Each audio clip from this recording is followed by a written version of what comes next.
Hello SDR football analyst চ্যানেলে সকলকে স্বাগত। আমি সায়ন্তন। এই মুহূর্তে শিরোনামে হচ্ছে সের্জিও লোবেরা, সেটা আমরা গতকাল থেকে দেখতে পাচ্ছি এবং বিভিন্ন জায়গায় যে নিউজটা এই মুহূর্তে ছড়িয়ে গেছে একদমই, এবং আইএফটিডব্লিউসির নিউজ পোর্টালের সূত্র অনুযায়ী তিনি ওড়িশা এফসির কোচ হয়েছেন, এমনটাই বলা হচ্ছে। যদিও ওড়িশা এফসির তরফ থেকে সরকারি ঘোষণা কোনো কিছু হয়নি। একটা সময় আমরা দেখেছিলাম যে ইস্টবেঙ্গলের তরফ থেকে সের্জিও লোবেরার জন্য কিন্তু সব রকমভাবে চেষ্টা করা হয়েছে এবং আলটিমেটলি তিনি সাইন করেননি, যেটা জানা যাচ্ছে যে ওড়িশা এফসির কোচ তিনি হয়েছেন। ফলে কেন এত টানাপোড়েন চললো তাকে নিয়ে, এবং শেষ মুহূর্তে যদি আমরা দেখি সেখানে কিন্তু হায়দ্রাবাদ এফসির নামও প্রবলভাবে ছিল। অর্থাৎ একটা কোচকে নিয়ে তিনজন এই রেসে ছিলেন। সেখানে কারণ রয়েছে কিছু, যে একটা কোচের পিছনে এতগুলো টিম ছুটছে। আমার বিষয়টা সেটাই, যে কেন সের্জিও লোবেরার পেছনে এতগুলো টিম এবছরে ফোকাস করেছে। দেখুন, সাফল্যর পিছনে কিন্তু আমরা সকলেই ছুটি, এবং সাফল্যই একটা মানুষের তাকে জাজ করার জন্য শেষ কথা। কারণ তার সাফল্যের জন্যই কিন্তু আজকে তিনি এই মুহূর্তে ইন্ডিয়ায় কোচেদের হট সিটে যারা বসে আছেন বা আগামীতেও বসবেন, তাদের মধ্যে কিন্তু একটি আলোচিত নাম। পুরো পরিসংখ্যানটা আমি তুলে ধরবো আপনাদের সামনে। আমার হোয়াইট বোর্ড রয়েছে, সেই হোয়াইট বোর্ডের মাধ্যমে বিস্তারিত আলোচনা করব। তবে একটা বিষয়, সের্জিও লোবেরা কি একাই ইন্ডিয়াতে কোচিং করিয়েছেন এমন নয়, আরো কোচেরা রয়েছে যারা এই লোবেরার কাছাকাছি থাকবেন এবং তারাও যথেষ্ট সাফল্যের সঙ্গে কোচিং করিয়েছেন এবং সাফল্য রয়েছে, সেটাই আমরা দেখে নেব এবং এই পরিসংখ্যানটা তুলে ধরবো। হ্যাঁ, তাদের থেকে কিছুটা হলেও এই মুহূর্তে যতজন কোচ আইএসএল এ কোচিং করিয়েছেন 2014 থেকে, তাদের যদি সাফল্য দেখা যায়, সাফল্যের নিরিখে যদি আমরা বিচার করতে যাই, তাহলে সবার উপরে যে নামটি আসবে সেটি হচ্ছে সের্জিও লোবেরা। এবং আমরা দেখে নেব যে বিষয়টা কতটা সত্যি এবং কেন সব টিম তার পিছনে ছুটছে। এবং আলটিমেটলি যদি, আমি আবারও বলছি যদি, কারণ অফিসিয়াল অ্যানাউন্সমেন্ট যতক্ষণ না হচ্ছে টোটালটাই দেখুন বিভিন্ন নিউজ পোর্টাল চ্যানেল তাদের ভিত্তিতেই জানা যাচ্ছে। অর্থাৎ যদি তিনি ফাইনালি কোচ হয়ে থাকেন, তাহলে অবশ্যই ওড়িশা এফসির জন্য খুব ভালো দিক।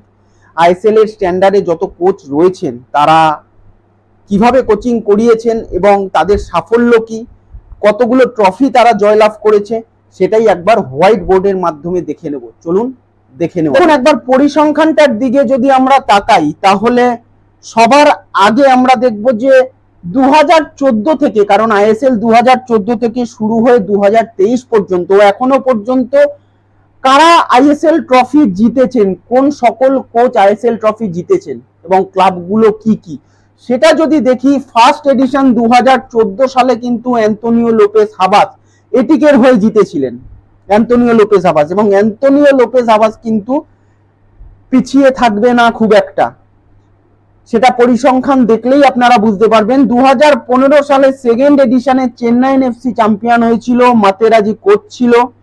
2016 সাল থার্ড এডিশনে আবার এটিকে চ্যাম্পিয়ন হয়, কিন্তু সে বছর কোচ ছিলেন মলিনা।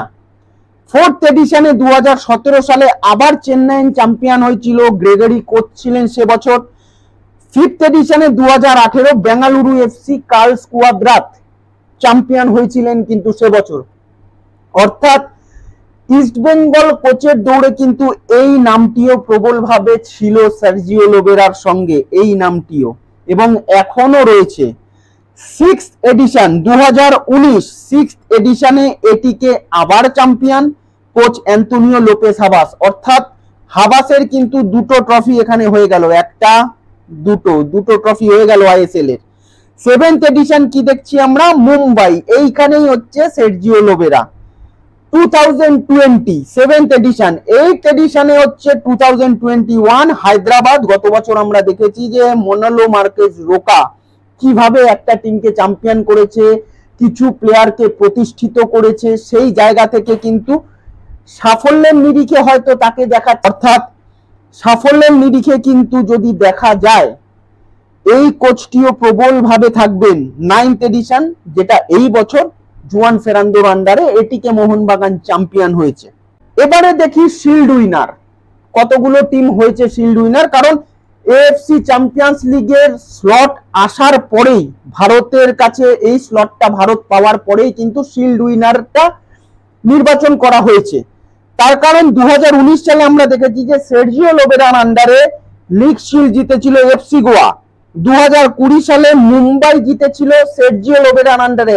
একমাত্র কোচ যিনি 2020 সালে লিগ শিল্ড জিতেছিলেন মুম্বাই সিটি এফসির হয়ে, আবার ওই সালেই 7th এডিশনটা যেটা ছিল 2020, এখানে লেখাই আছে দেখুন 2020-তে মুম্বাই ট্রফি জিতেছে। একমাত্র কোচ আইএসএল এর হিস্ট্রিতে এখনো পর্যন্ত যিনি এক বছরে লিগ শিল্ড এবং আইএসএল চ্যাম্পিয়ন ট্রফি জিতেছিলেন।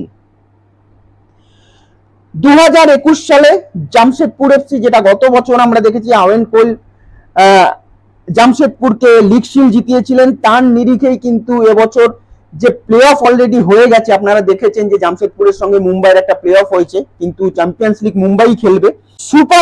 সুপার কাপ যদি দেখি, অর্থাৎ আইএসএল আসার পরে যে 3টে ট্রফি একমাত্র কোচ হিসাবে জিতেছেন, 3টে ট্রফি তিনি জিতেছেন, তিনি হচ্ছেন সার্জিও লোবেরা। সুপার কাপ যদি দেখি, সুপার কাপ হচ্ছে কোয়াদ্রাত জিতেছেন বিএফসির 2018 সালে, 2019 সালে গোয়ার হয়ে জিতেছিলেন লোবেরা। এইবারে আমরা দেখি যে লোবেরা কেন লোবেরা 1 নম্বরে রয়েছেন। লোবেরা 1 নম্বরে থাকার কারণ হচ্ছে আইএসএল এর শিল্ড উইনার, 2 বার শিল্ড উইনার। অর্থাৎ একবার যদি আমরা দেখি কার হয়ে, এফসি গোয়ার হয়ে 2019 সালে, আবার 2020 সালে মুম্বাইয়ের হয়ে শিল্ড উইনার, কাম মুম্বাই সিটি এফসির হয়ে সেই বছরই আইএসএল ট্রফি চ্যাম্পিয়ন। অর্থাৎ একটা আইএসএল ট্রফি তার রয়েছে, এবং সুপার কাপও কিন্তু এফসি গোয়ার হয়ে তিনি জিতেছেন 2019 সালে। অর্থাৎ সাফল্যের নিরিখে সবার আগে এই কারণেই তিনি রয়েছেন। তারপরেই যিনি থাকবেন তিনি হচ্ছে অ্যান্তোনিও লোপেস হাবাস। 2টো আইএসএল ট্রফি রয়েছে, একটা 2014 সালে এটিকে চ্যাম্পিয়ন করেছিলেন, আবার ঠিক 2019 সালে এটিকে তিনি চ্যাম্পিয়ন করেছিলেন।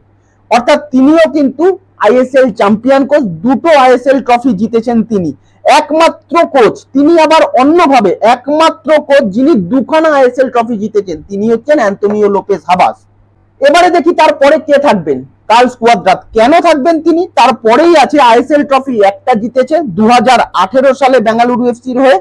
আবার দেখুন 2018 সালেই তিনি একই সিজনে জিতেছিলেন হচ্ছে সুপার কাপ। অর্থাৎ এক সিজনে তারও এই রেকর্ড রয়েছে, সুপার কাপ এবং আইএসএল ট্রফি জেতার এই রেকর্ডটা তার রয়েছে। অর্থাৎ একটা সুপার কাপ, একটা আইএসএল ট্রফি। এরপরে হয়তো এই মানালো মার্কেজ রোকার নামটা আমি লিখেছি তার কারণ তিনি একটা আইএসএল ট্রফি জিতেছেন, এবং আপনারা বলতে পারেন যে বাকিরাও তো একটা আইএসএল ট্রফি জিতেছেন, কিন্তু না, প্রত্যেক কোচের একটা কোচিং ফিলোসফি রয়েছে, যে ফিলোসফিটায় মনে হয় যে এই কোচটা আগামী দিনেও আরো বেশি সাফল্য পেতে পারে। উনি যেভাবে কোচিং করিয়েছেন, যেভাবে হায়দ্রাবাদ টিমটাকে তুলে এনেছেন, যেভাবে এই বছরও তিনি কোচিং করালেন, বেশ কিছু প্লেয়ার এমন রয়েছেন এই টিমে যারা তার হাত ধরেই প্রতিষ্ঠা পেয়েছে, এবং আমরা চিনেছি আজকে আইএসএল এর মঞ্চে তারা বিরাট হিউজ অফার পাচ্ছে। তো এই কোচ রোকার মধ্যে কিন্তু দারুণ একটা প্লেয়ার গড়ার মানসিকতা রয়েছে, যেটা খুব ইম্পর্টেন্ট, জুনিয়র প্লেয়ারদের জন্য ভীষণ ভালো, এবং এই কোচের আন্ডারে জুনিয়র প্লেয়াররা কিন্তু অনেক বেশি সফল। অর্থাৎ এই রোকাও কিন্তু বেশি পিছিয়ে থাকবে না। হয়তো তার দেখাচ্ছে এই মুহূর্তে একটি আইএসএল ট্রফি, কিন্তু আগামী দিনে তিনি যদি ভারতের মাটিতে আরো কোচিং করান দীর্ঘদিন ধরে, কিন্তু তিনি অনায়াসে আরো আইএসএল ট্রফি জিততে পারেন। তার একটা কোচিং ফিলোসফি রয়েছে। অর্থাৎ পুরো বিষয়টা আপনাদের সামনে ক্লিয়ার হলো। আমার পরিসংখ্যান ওয়াইজ এই কারণে আমি বুঝিয়ে দেওয়ার চেষ্টা করলাম যে সবাই লোবেরা কেন করছে। হ্যাঁ, অবশ্যই সাফল্যের পিছনে আমরা সকলেই ছুটি, এই কারণেই লোবেরাকে নিয়ে এত টানাপোড়েন চলছে সব টিমগুলোর মধ্যে। পরিসংখ্যানের ভিত্তিতে কিন্তু আপনারা বুঝতে পারলেন যে কেন লোবেরাকে নিয়ে এতটা টানাপোড়েন চলছে, টিমগুলো কেন তাকে কোচ করতে চাইছেন। যদিও সাফল্যের নিরিখে লোবেরা হয়তো সকলের উপরে রয়েছেন, কিন্তু আলটিমেটলি লোবেরার সঙ্গে যদি আরো বেশ কিছু কোচ আমরা দেখি যারা কাছাকাছি থাকবেন সাফল্যের নিরিখে, এবং ইস্টবেঙ্গল যে 2টো নাম নিয়ে আলোচনা করছে, এক হচ্ছে অ্যান্তোনিও লোপেস হাবাস এবং কার্লস কোয়াদ্রাত। যখন সার্জিও লোবেরা ছিলেন তিনি যদি প্রথম পছন্দ হয়ে থাকেন, পরবর্তী 2টো পছন্দ কিন্তু ইস্টবেঙ্গলের লিস্টে কিন্তু এই 2টো নাম রয়েছে। অর্থাৎ তারাও কাছাকাছি রয়েছে এবং অলরেডি দেখুন রোকা কিন্তু কোচ হয়ে গেছে এফসি গোয়া। অর্থাৎ এখন দেখার যে ফাইনালি ইস্ট বেঙ্গলের কোচ কে হতে পারে। তবে যদিও শেষ করার আগে আবারও একটা কথা বলবো যে যতক্ষণ না ক্লাবের তরফ থেকে কোনো অফিসিয়াল ঘোষণা হচ্ছে ততক্ষণ কিন্তু আমরা পুরোপুরি বলে দিতে পারবো না যে হয়ে গেছেন, আমরা হতে পারেন এ কথাটাই বলবো। এবং যদি উড়িষ্যা এফসি আগামী কয়েকদিনের মধ্যে ঘোষণা করেন তো ভালো, না হলে আপাতত কিন্তু যে রকম নিউজ হচ্ছে বা নিউজের ভিত্তিতে আমাদের ধরে নিতে হবে যে কোচ হতে পারেন। তো যদি ভিডিওটি ভালো লেগে থাকে তাহলে অবশ্যই চ্যানেলটি যারা এখনো সাবস্ক্রাইব করেননি অবশ্যই চ্যানেলটি সাবস্ক্রাইব করবেন এবং লাইক কমেন্ট শেয়ার বা কিছু জানার থাকলে ইনবক্সে অবশ্যই মেসেজ করবেন, আমি তার রিপ্লাই দেওয়ার চেষ্টা করব। Thank you.